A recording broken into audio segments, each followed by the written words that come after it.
Looking at the college football slate, you guys, we do have 4 games on deck. 3 games on deck. We have South Florida versus North Texas. We have Fresno State versus Colorado State, and Rutgers versus Wisconsin. Now, we'll start here with South Florida versus North Texas. So South Florida rolling in as a dog at plus 110. We got a line here for North Texas at minus 130 on the money line. The spread is 1.5, but I started to tick up, you guys. It was minus 124.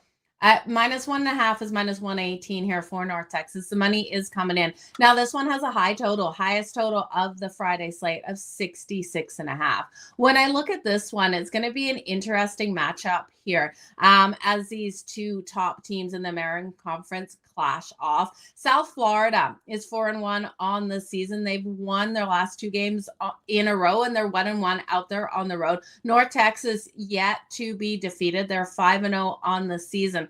South Florida, I do like their quarterback, Brown. He's got a 61.3% completion rate, you guys, for 1,194 yards, 10 touchdowns, but he has thrown 4 interceptions. My problem with Brown is sometimes he holds onto that ball too long, and the defense of the opposing team is able to get that sack. Now, when we look at North Texas here, they were minus like 124 in the money line. Like I said, ticking up to that minus 130 mark.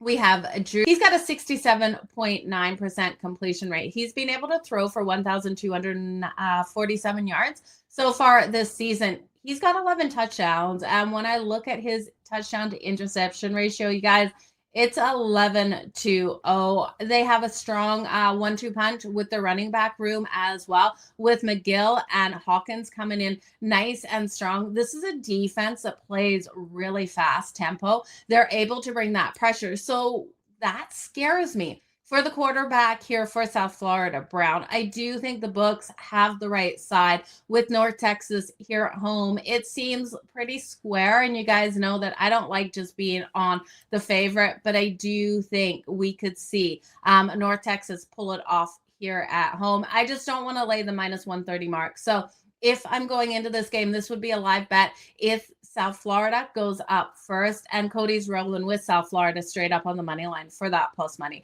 I do think their quarterback, Brown, is effective. He needs to get rid of that ball a lot quicker, especially against North Texas's defense.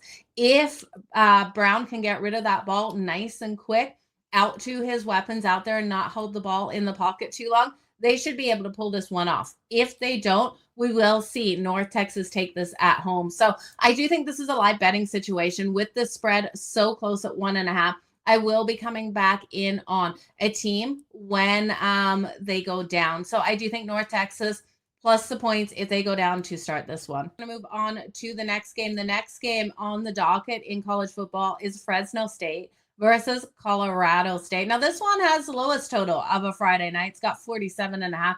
Minus 105 to the over, minus 115 to the under. We are seeing Colorado State a home dog, and you guys know I freaking love a home dog. They're coming in at plus 6.5 at minus 110, plus 190 on that money line. And Fresno, minus 6.5 and minus 230 on that money line. This is going to be an interesting one. And I do think Colorado State, with how strong their run defense is, has every ability to keep this one tight. I'm grabbing Colorado State as a home dog plus the 6.5. I know they've looked bad as of late. So this is kind of like hold your nose. Maybe don't watch it. And just step away and look at the score at the end of the game, because this one is going to give you heart palpitations if you're watching this with how bad Colorado State has looked as of late. Fresno State has injuries on the offensive line. Their tight end is not 100% as well. So I do think they're going to struggle a little bit in this game. And Colorado State, as long as they slow down the pace, stop the run game here, for Fresno State, like they should be able to do. This is a top 10 run defense. We're going to see them keep it within this number. Now, looking at that total or looking at that money line, is it worth Colorado State at plus 190? I'm not sure if I would take them for the upset win, but if I'm taking them plus the 6.5, sometimes I got to sprinkle At this price, no. If we see Fresno State get that first touchdown on the board and we're getting Colorado State close to the plus 300 mark, at that point I will sprinkle, as I do think this is a game that finishes within that field goal kind of mark. So give me in this Colorado State as the home dog. Now we're looking at Rutgers versus Washington. The lines are moving on this. Rutgers was a 10.5-point dog on the road versus Washington. As we started the show 48 minutes ago, we are seeing that line move to 11.5 as money keeps coming in here on Washington. Washington laying the 11.5. They're minus 450 on the money line, and Rutgers plus 350 to pull off the upset. 60.5 is your total. I do think this is one where Rutgers off a bye, you got to look at those trends, you guys. Rutgers off a bye are 8-0-1 against the spread coming off the bye in their last 9 times in this situation. 8-0-1 against that spread. Now we're getting them plus 11.5. I tell you, it looks like a great way to go. Under their head coach, Rutgers is 36-22 and 3 against the spread as a road dog. You guys, this at 11.5, I have to take Rutgers here versus Washington.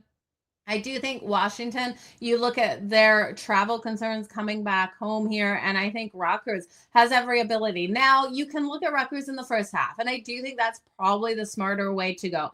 There is some questions about weather in this game, and I look at the first half here, and I'm going to get that first half spread.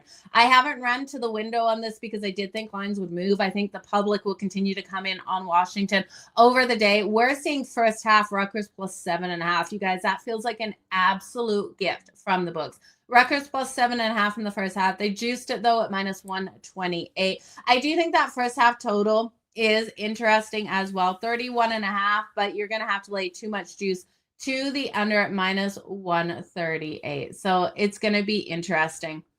Okay, so you're talking most of the tickets on the money line and the spread going. It is 70% money line for South Florida and 76% of the spread South Florida, but still not the favorite. Public is on South Florida. Big money is on North Texas. Let's go, Mean Green. Let's get it done, Lex. Love that you're coming with those numbers here for us on a Friday morning. You guys, it is October 10th. It is Friday. It is Thanksgiving weekend here in Canada. So happy Thanksgiving to any of the Canadians out there watching. American Thanksgiving, I celebrate as well. You know, that turkey day on a Thursday, nothing better. And you're thinking Rutgers will get taken behind the woodshed. I could see that in the second half. I think Rutgers in the first half holds tight. The second half is where I think we see Washington break away. So look for Washington breakaway in the second half if Rutgers keeps it tight in the first. Getting Washington under a touchdown favorite, I think, will be an opportunity for us to grab. I love that live betting market out there, especially in football, and I do think it's something you guys need to stay tuned for. So, you guys, we are live here on All Joe Madden Mondays, Thursdays, and Fridays at 11 a.m. Eastern. I appreciate you guys who tune in every day. Best in all your bets. Let's make some freaking money out there today. Bye, guys.